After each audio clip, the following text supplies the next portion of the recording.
تو هم آوردنت اینجا؟ تو هم دیوونگی کردی؟ میدونین یعنی دیگه کنارش بر نمیگردی؟ با منم دکتر اینجا یه چند روز خیلی صحبت کرد، ولی باز یادش افتادم تا دکتر قرصم رو قطع کرد. وقتی آوردنم اینجا خیال کردن پشیمونم، خواستن بترسونن، اما خودم گفتم که دیوونه.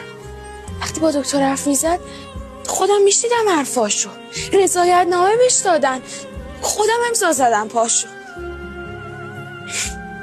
همین کردم که دیوونم، بهش گفتم برو خوش باش.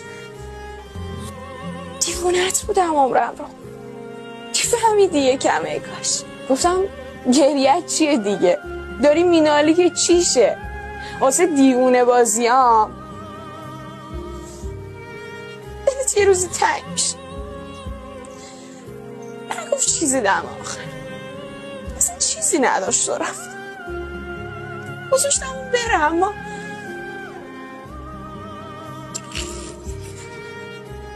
اونم